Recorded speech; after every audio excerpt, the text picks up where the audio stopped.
Pernah nggak kita lihat seorang anak yang kayaknya susah banget fokus atau mungkin sering dianggap nakal, terus kita mikir jangan-jangan ada sesuatu yang lebih dari itu.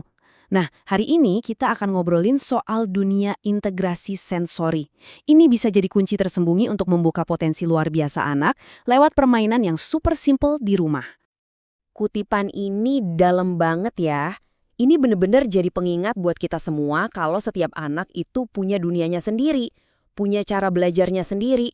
Jadi tugas kita tuh bukan maksa mereka buat manjat pohon, tapi justru bantu mereka menemukan lautan mereka. Buat ngeliat seberapa pentingnya hal ini, ada satu cerita yang mungkin kita semua udah familiar. Ceritanya Ishan dari film Tare Zameen Par. Jadi, di mata semua orang, Ishan ini biang masalah. Dicap pemalas, dibilang nggak mau usaha, dimarahin terus. Padahal kan di dalam dirinya dia itu berjuang setengah mati cuma buat memahami hal yang buat orang lain kelihatannya gampang.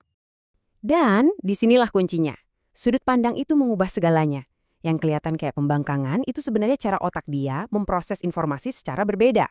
Buat dia, huruf dan angka itu bukan simbol diam di atas kertas. Mereka tuh lompat-lompat, berputar-putar. Ini bukan pilihan, ini beneran cara dia melihat dunia. Cerita Ishan tadi itu ngebawa kita ke satu pertanyaan penting banget. Sebetulnya, apa sih rahasia biar anak bisa belajar dengan optimal? Jawabannya itu ada di sebuah fondasi yang sering banget kita lupain. Coba deh bayangin, integrasi sensori itu kayak polisi lalu lintas super canggih di dalam otak. Tiap detik, informasi dari mata, telinga, kulit, itu semua masuk barengan. Nah, tugas si polisi ini adalah ngatur semuanya biar nggak tabrakan. Kalau kerjanya benar, kita bisa belajar dan merespons dengan pas. Tapi kalau lalu lintasnya macet total, wah semuanya jadi kacau balau. Nah, ini dia nih gambaran besarnya. Coba lihat piramida belajar ini. Di paling atas itu kan kemampuan akademik, membaca, nulis, ngitung. Tapi coba deh lihat, yang nopang semuanya di paling bawah apa? Sistem sensorik. Itulah fondasinya. Nah, ini dia kenapa kalau kita cuma nyuruh, ayo dong, lebih keras lagi belajarnya. Itu seringkali nggak berhasil buat anak-anak ya Ishan. Kita tuh sibuk nambal atap yang bocor, tapi nggak sadar kalau fondasi rumahnya itu retak. Jadi, intinya buat bangun gedung pencakar langit yang kokoh, kita harus mulai dari dasarnya. Oke, sekarang kita bedah yuk fondasi ini lebih dalam lagi. Kebanyakan dari kita kan taunya indera itu cuma ada 5. Tapi ternyata ada loh pemain rahasia yang perannya penting banget buat perkembangan anak. Yang di kiri ini yang udah kita hafal di luar kepala lah ya. Tapi coba lihat yang di kanan. Ini dia nih, 2 superhero yang kerja di balik layar. Sistem proprioseptif dan vestibular. Anggap aja mereka ini GPS dan kompas internal tubuh kita. Gampangnya ini deh. Proprioseptif itu yang bikin kita tahu seberapa kencang kita harus megang gelas biar nggak kelepas atau malah pecah. Kalau vestibular, itu yang bikin kita tetap seimbang pas jalan di trotoar yang nggak rata. Keduanya kerja otomatis, tapi wah penting banget. Oke, sekarang kita masuk ke bagian yang paling seru dan paling ditunggu-tunggu. Gimana caranya kita bisa bantu nguatin fondasi sensorik ini? Tenang, caranya gampang, seru, dan yang paling penting, nggak perlu nguras kantong. Bener banget, nggak perlu tuh beli mainan terapi yang harganya jutaan, cukup lihat aja sekeliling rumah kita. Dapur, ruang tamu, halaman, itu semua gudangnya alat stimulasi sensori yang keren banget. Yuk kita mulai dari yang pertama, permainan taktil atau indera peraba. Ini adalah cara anak belajar soal dunia lewat sentuhan, soal tekstur, suhu, dan tekanan. Coba deh ambil baskom, terus isi pakai beras. Sembunyiin beberapa mainan kecil di dalamnya. Terus ajak si kecil buat nyari mainannya. Simpel kan? Tapi permainan kayak gini tuh ngasih stimulasi taktil yang kaya banget.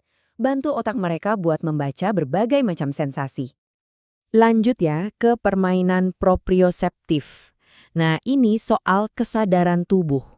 Pernah lihat anak yang seneng banget nabrak-nabrakin diri atau kayaknya gerakannya kikuk? Bisa jadi dia lagi nyari input buat sistem proprioseptifnya. Coba deh ajak si kecil bantuin dorong keranjang cucian yang udah diisi atau mungkin bawain belanjaan yang nggak terlalu berat. Aktivitas kerja berat kayak gini tuh ngasih tekanan yang pas ke otot dan sendinya dan itu rasanya bisa nenangin banget buat mereka. Jadi mereka lebih merasa di mana tubuh mereka berada. Dan yang terakhir, tapi nggak kalah penting, permainan vestibular. Ini semua tentang keseimbangan dan gerakan. Sistem ini aktif pas kepala kita bergerak ke segala arah, maju mundur, atas bawah, muter-muter. Kegiatan yang kelihatannya sepele, kayak guling-gulingan di karpet, lompat-lompat di atas bantal, atau bahkan cuma joget-joget ngikutin lagu, itu semua cara yang super efektif buat membangunkan sistem vestibularnya dan ningkatin keseimbangan sama koordinasi. Tapi ada aturannya nih yang penting banget buat diingat. Pertama, selalu awasi. Keamanan nomor 1.